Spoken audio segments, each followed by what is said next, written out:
vais vous parler, non pas de pornographie, désolé, mais de liberté d'expression. Et la pornographie, c'était un prétexte, d'une certaine façon, pour la parler de liberté d'expression.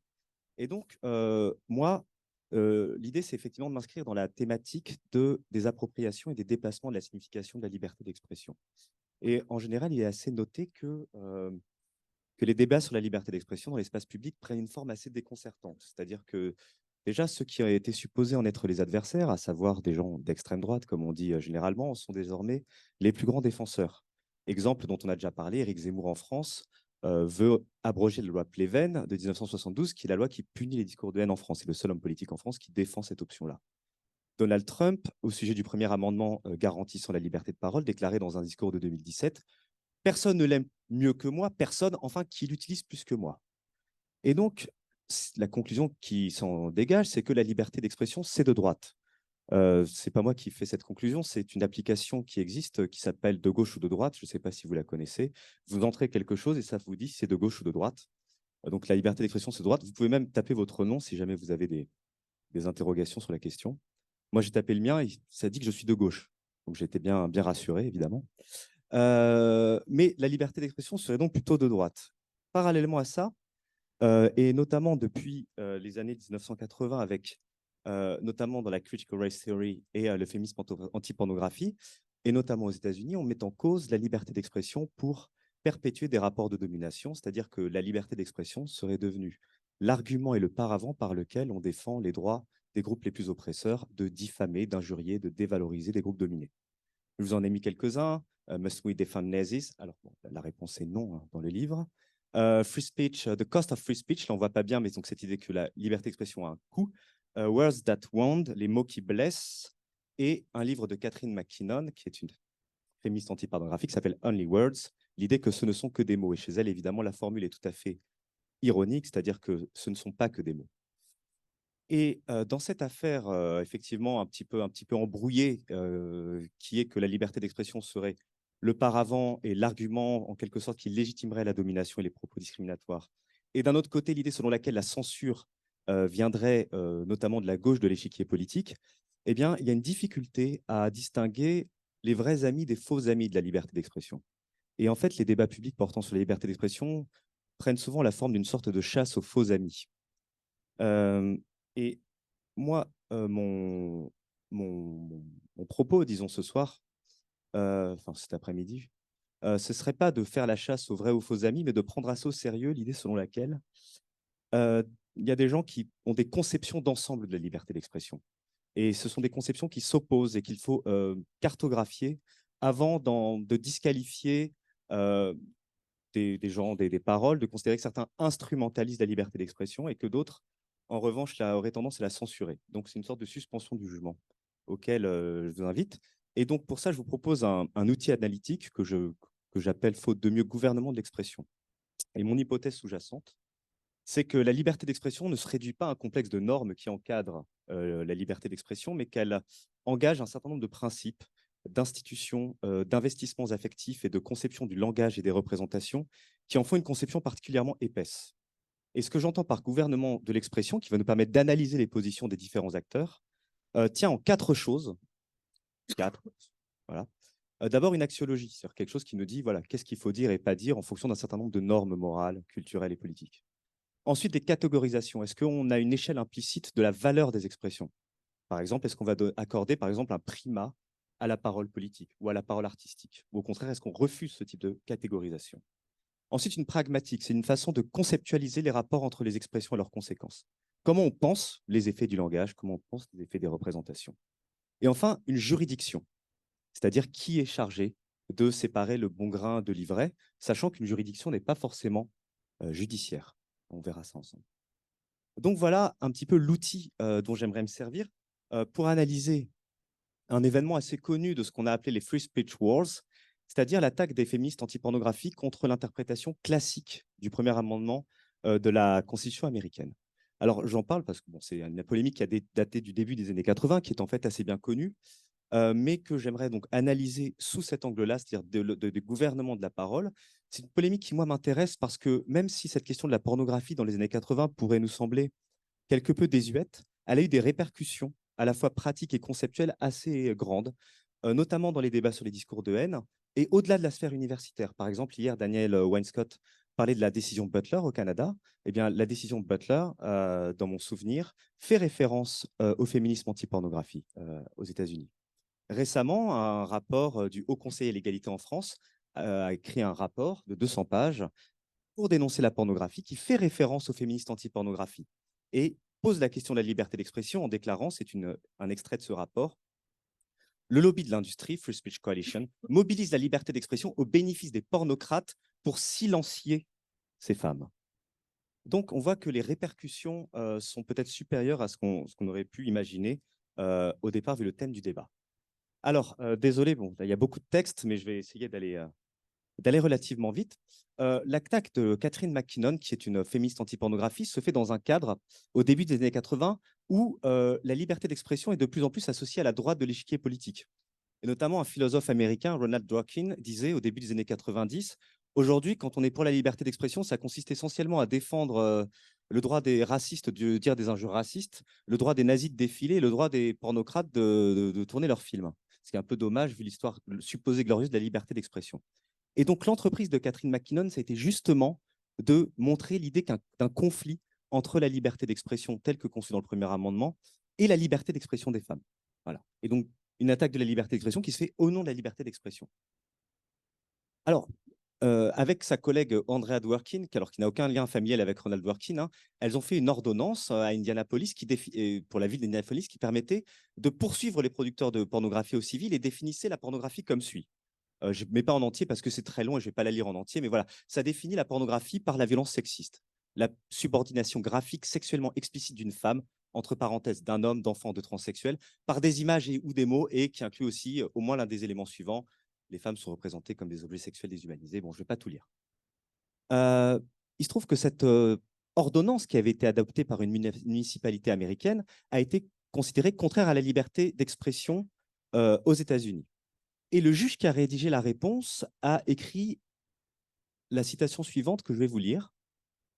Donc l'ordonnance a été rejetée et il dit « Cela démontre simplement la puissance de la pornographie comme discours, speech. Tous ces effets malheureux dépendent d'une intermédiation mentale. La pornographie influence la manière dont les personnes voient le monde, leurs semblables et leurs relations sociales. Si la pornographie est ce qu'elle fait, il en va de même pour les autres formes de discours. Et par conséquent, censurer la pornographie revenait à censurer l'expression d'une forme d'idée. C'est comme ça, d'une certaine façon, et bien que ça paraisse très contre-intuitif, que l'ordonnance, en tout cas, a été considérée contraire au premier amendement et donc à la liberté d'expression. Et d'une certaine façon, alors là, pour tracer le trait assez grossièrement, on peut dire que l'ordonnance de McKinnon et Dworkin contre la pornographie s'est heurtée à des sortes de piliers libéraux, à des fondements libéraux de la liberté d'expression, tels qu'ils s'expriment dans l'interprétation du premier amendement. Alors, je ne vais pas définir tout de suite ce que c'est que la conception libérale ou le libéralisme ici, c'est juste pour faire une sorte de portrait robot. Un portrait robot, c'est-à-dire un portrait aussi qui est dessiné par les victimes présumées, de ce que pourrait être une conception libérale de la liberté d'expression. D'abord, on pourrait dire qu'il repose sur deux piliers. D'une part, une forme de rationalisme, c'est-à-dire l'idée selon laquelle l'échange d'idées bénéficie d'une sorte de prééminence, c'est-à-dire que la liberté d'expression, fondamentalement, c'est d'abord ce qu'on appelait au XVIIIe siècle la libre communication des pensées et des opinions, pas la liberté d'expression. Donc la liberté d'expression n'est pas un spontanéisme où on dit ce qu'on a dans la tête ou sur le cœur, c'est-à-dire que c'est d'abord un instrument d'échange intellectuel. Ensuite, l'idée selon laquelle il y a des médiations. Hein, la liberté d'expression, ça sert à alimenter des médiations, la presse, le libre débat, l'échange d'idées. C'est-à-dire qu'il y a l'idée selon laquelle les idées sont projetées dans une sorte de grand moteur d'où va sortir quelque chose d'éventuellement positif pour la société. Et ces deux idées-là, d'une certaine façon, vous les avez dans ce qui est considéré parfois comme la Bible de la liberté d'expression, à savoir l'ouvrage de la liberté de John Stuart Mill. Donc, si je résume mon propos, si on doit faire une sorte d'idéal type de ce que serait une conception libérale de la liberté d'expression, et je pense qu'évidemment, personne ne sera vraiment d'accord là-dessus, mais je le dis quand même, c'est d'abord la neutralité axiologique, on évite tout ce qui est censure d'opinion. Ensuite, l'idée selon laquelle une expression, c'est avant tout quelque chose qui véhicule des idées. Ensuite, prouver que les expressions ont des conséquences plausibles et imminentes ou atteignent à des intérêts pour les interdire.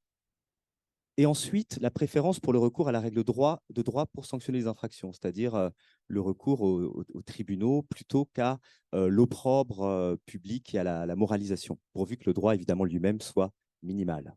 Voilà. Euh, donc voilà exactement le type de gouvernement de la liberté d'expression auquel les féministes anti-pornographie et bien d'autres par la suite, puisque ces choses-là sont encore actuelles, vont s'opposer. Je vais prendre les choses une par une très rapidement pour ne pas alourdir la chose, mais première chose qu'attaque McKinnon dans ses différents livres, c'est l'idée selon laquelle l'État intervient sur une liberté d'expression qui est initialement libre. Pour McKinnon, l'expression est déjà contrainte avant même toute intervention de l'État. Elle est contrainte dans la société civile. Elle écrit: l'hypothèse de base sur laquelle repose l'ensemble des décisions concernant le premier amendement est que socialement, la parole est libre. Le premier amendement dit: le Congrès ne devra pas restreindre la liberté de parole. La liberté de parole est censée exister et la question est alors d'éviter que le gouvernement n'exerce une contrainte sur ce qui, sans cette contrainte, est libre. Mais ceci présuppose que des pans entiers de la population ne sont pas systématiquement réduits au silence social avant que le gouvernement n'intervienne. La tâche du gouvernement, par conséquent, ce n'est pas du tout d'être neutre face à quelque chose qui est déjà libre. C'est de procéder à des rééquilibrages d'une parole qui est déjà confisquée. Oui, ensuite, McKinnon considère qu'il est tout à fait injustifié de hiérarchiser les formes d'expression. Selon elle, qu'une expression soit artistique ou non, ou qu'elle exprime des idées ou non, ne devrait pas les sauver de la censure. Moi, la chose la plus intéressante sur laquelle j'aimerais m'attarder, c'est sur la démonstration de la causalité et sur la façon dont on conçoit les effets des formes d'expression, qui est toujours un petit peu la difficulté principale quand on parle de liberté d'expression. On parle d'effets, mais on ne sait pas comment les mesurer. La difficulté à laquelle on se heurte toujours, c'est qu'évidemment, les conséquences sont immatérielles et que la première réaction qu'on pourrait avoir face au féminisme anti-pornographie, c'est de dire, mais vous parlez d'effets négatifs, mais comment êtes-vous capable de les prouver? Il va de soi qu'il est impossible de recourir à une forme de causalité directe s'agissant de la pornographie. Il ne suffit pas de visionner de la pornographie pour devenir un prédateur sexuel. Et personne ne peut dire ça, même y compris les opposants les plus acharnés de la pornographie. Donc on ne va pas recourir à un argument de causalité directe. Et c'est la raison pour laquelle McKinnon et beaucoup d'autres ensuite ont recouru à une forme de causalité qui est une causalité systémique. C'est-à-dire que les représentations euh, disséminées dans l'espace social construisent une réalité dans laquelle les torts qu'elles causent ne sont même pas perceptibles. C'est-à-dire qu'une représentation est d'autant plus nocive qu'elle est disséminée que par conséquent on ne peut pas voir sa nocivité. McKinnon écrit: les hommes traitent les femmes en fonction de la vision qu'ils ont d'elles, la pornographie construit cette vision. Par conséquent, si la vision est construite de cette façon-là, le tort que la pornographie cause n'est plus visible, notamment par les hommes. Je continue avec McKinnon. Dans la mesure où la pornographie parvient à construire la réalité sociale, ces méfaits deviennent invisibles. Dès lors que nous vivons dans un monde pornographique façonné par le pouvoir et la domination des hommes, la question n'est plus de savoir si la pornographie nous fait du tort, mais comment rendre ce tort visible. Là, ce qu'aborde McKinnon, c'est évidemment pas la question du discours de haine, c'est la façon dont des représentations auxquelles nous sommes habitués depuis très longtemps construisent notre regard de telle façon à ne plus voir des torts. C'est une question qu'on peut trouver parfaitement triviale s'agissant de la pornographie, mais qu'on peut trouver beaucoup moins triviale dès qu'il s'agit des discours de haine ou de la façon de représenter des groupes, en fonction des stéréotypes hérités. Tout ça. Reste que, évidemment, il faut prouver ces affirmations. C'est-à-dire qu'on ne peut pas se contenter de dire que quelque chose construit un regard sans le prouver. Et l'outil intellectuel auquel ont recouru McKinnon et d'autres, c'est la notion de performativité. Alors, le mot performativité a déjà été dit plusieurs fois cet après-midi. Je rappelle que la performativité, c'est une notion qui vient de la linguistique et de la philosophie du langage et qui consiste à dire, je suis désolé, j'enfonce des portes ouvertes, mais bon, enfin, je ne sais pas si elles sont ouvertes pour tout le monde ou fermées, enfin, voilà, bon, je l'enfonce quand même, consiste à dire que des énoncés transforment la réalité, c'est-à-dire qu'il y a des paroles qui ne consistent pas à affirmer des choses, mais à créer une situation. Par exemple, quand un maire dit je vous déclare mari et femme, il effectue un acte, il marie des gens. Quand je dis je le jure, je ne décris pas une situation, j'effectue un je jure, et donc je crée une brèche dans la réalité. Eh bien, ce modèle de la performativité, c'est ce modèle par lequel les féministes anti-pornographie vont penser la nocivité de la pornographie. Elles vont dire, bah, finalement, on peut considérer que la pornographie est performative, qu'elle crée une situation, que c'est des formes de représentation qui créent une réalité. Évidemment, il n'est pas spontanément évident de faire le rapport entre je le jure, qui crée une brèche dans la réalité, et les images pornographiques. Effectivement, et beaucoup d'auteurs ont consacré beaucoup de pages à dire que si on pouvait utiliser la pornographie, enfin la performativité pour la pornographie, il y a beaucoup de paix. Alors, Tout ça, ça nous vient d'un philosophe qui s'appelle John Austin. Et donc, chez McKinnon, cette référence est encore discrète, hein. Elle dit, McKinnon, comme toute autre pratique sociale, la pornographie contient des idées. Mais elle ne fonctionne ni comme une pensée, ni à travers ces idées en tant que telles, du moins pas d'une manière justifiant que ces pensées ou idées soient protégées au titre de la liberté d'expression. Compte tenu du rôle qu'elle joue dans les abus sexuels, elle doit être appréhendée comme un phénomène actif plutôt que passif, comme constructive et performative, pas seulement référentielle ou connotativement. Moi, ce que je retiens ici, c'est le mot performatif. Les autres, on verra plus tard, ou jamais. Euh, et ces références à la performativité vont devenir en quelque sorte une référence obligée dans les débats sur la liberté d'expression, aussi bien dans la pornographie que dans les discours de haine. Ray Langton, qui est une philosophe qui a beaucoup travaillé sur les rapports entre liberté d'expression et pornographie, écrit: les mots du pornographe, comme ceux du législateur, sont des mots qui fixent les conditions. Ce sont des mots qui contraignent, qui rendent certaines actions, le refus, la protestation, indicibles pour les femmes dans certains contextes. C'est une parole qui détermine le genre de parole qui peut exister.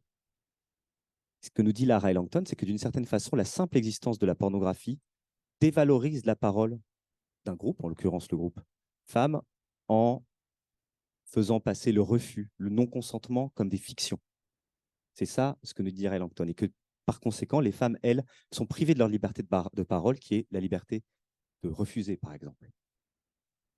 Alors, cette vision-là, qui pourrait paraître totalement byzantine dans sa construction et purement académique, a eu beaucoup d'effets. Et en fait, la notion selon laquelle les mots peuvent blesser, les mots construisent la réalité, sont des expressions qui sont entrées dans le langage commun. Cette vision-là est évidemment critiquée, notamment par Judith Butler dans Politique du performatif. Et on peut très bien noter que les notions de speech, puisque autour de tout ça, il y a une difficulté à savoir ce que veut dire speech. Est-ce que c'est un discours? Est-ce que c'est une parole? Et au fond, est-ce qu'on peut traiter freedom of speech et speech act de la même façon? Voilà, il y a toute une circulation de sens autour du mot speech qui est particulièrement complexe dans ce cas-là. Alors, pour conclure, je ne sais pas du tout si je suis dans les temps ou pas, mais je pense que oui. Et, tu as 6 minutes encore. Bah, j'ai fait beaucoup plus vite que ce que je pensais, tant mieux. Dans les free speech wars qui agitent les sociétés démocratiques, on peut donc dire que les malentendus et les polémiques sur la liberté d'expression portent sur, un, ce que c'est qu'un discours, sur la façon dont on les hiérarchise, la façon dont on démontre leur nocivité et sur le rôle des institutions dans cette affaire. Et moi, ce que j'ai voulu faire, c'est de dire que contrairement à une idée reçue qui tend à présenter les féministes anti-pornographie et les tenants de la critical race theory comme des censeurs, la liberté d'expression est vraiment au cœur de leur revendication. Et cette référence n'a pas qu'une fonction rhétorique, c'est-à-dire que c'est vraiment une proposition sur la signification de ce qu'est la liberté d'expression. Et qui est non seulement une notion juridique, mais un principe politique, un principe d'intervention politique autour duquel il y a un conflit. Et le cœur de leur message, c'est qu'il est vain de parler de liberté d'expression si l'on néglige les rapports de pouvoir qui s'y jouent et que le pouvoir ne se réduit pas à la figure de l'État. Et je pense que cette leçon-là a été retenue et très discutée par les théories politiques. Et je vous remercie pour votre attention.